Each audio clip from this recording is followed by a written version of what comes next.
Ճիշտն ասած, ես ձեզ չէի սպասում, Աննա Սուրենովնա, բայց գիտեք, Աշոտիկը դեռ դպրոցից տուն չի եկել։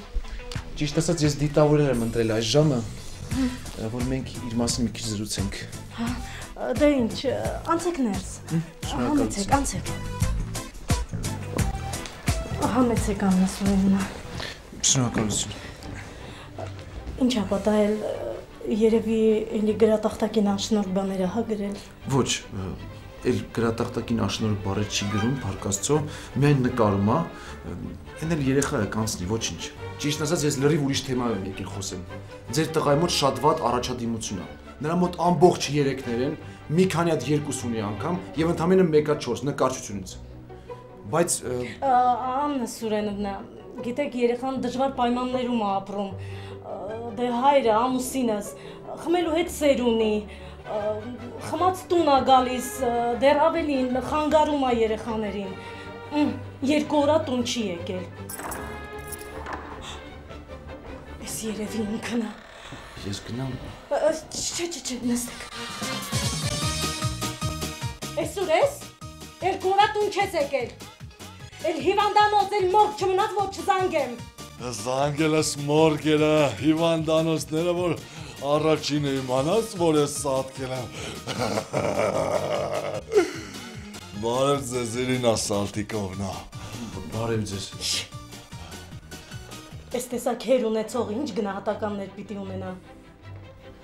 Ճիշտ ասած, ես ավելի լուրջ հարցի շուրջ եմ ուզում, որ մենք խոսենք։ Ձեր տղան ինձ ստում է։ Ինչ։ Այո, ես իրեն հարցնում եմ Աշոտիկ, ինչու ես քննությունների ժամանակ արտագրում։ Նա նայում է աչքերից եւ առանց կարմրելու ստում է, ասում է, որ ինքը չի արտագրում։ Գիտեք ինչ, իմ տղան կարող է վատ սովորել, ես դա ընդունում եմ, բայց որ սուտ խոսի, ներեցեք Աննա Սուրենովնա, ես չեմ հավատում, իմ երեխան ծնված օրվանից սուտ բառ ասած չկա։ Գիտեք ինչ, ես պատկերացնում էի, որ դուք այսպիսի արձագանք կտաք իմ խոսքերին եւ պատրաստված եկել եմ ապացույցներով։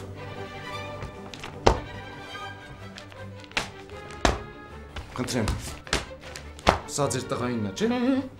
Աշոտիկին։ Սա Պողոսյան Արմինը։ Դասարանցին է, աղջիկը իրար կողք են նստում։ Խնդրեմ, քննության հարցերը, առաջի հարցը։ Երբ է ծնվել Հովհաննես Թումանյանը։ Ուրեմն Արմինեն պատասխանել է 1869 թվականին։ Իսկ ինչ է պատասխանել ձեր տղան։ Նույն բանը 1869 թվականին։ Չհասկացա։ Իմ տղան չի կարող իմանալ Հովհաննես Թումանյանը երբ է ծնվել։ Լավ, ենթադրենք ձեր տղան գիտի, երբ է ծնվել Հովհաննես Թումանյանը։ Երկրորդ հարցը։ Ով է գրել Գևորգ Մարզպետունի վեպը։ Արմինեն սխալվել է։ Գրել է Ռաֆի։ Իսկ ինչ է գրել ձեր տղան։ Նույնպես Ռաֆի։ Ինչպես դա հասկանանք։ Ահա, բայց իմ տղան էլ կարող է չէ սխալվել։ Լավ, ենթադրենք ձեր տղան էլ է սխալվել եւ համընկել է, նույն պատասխանն է։ Եկեք երրորդ հարցին հասնենք, հա։ Ով է գրել Թմկաբերդի առումը։ Այստեղ Արմինեն գրել է չգիտեմ։ Իսկ ինչ է գրել ձեր տղան։ Ես էլ չգիտեմ։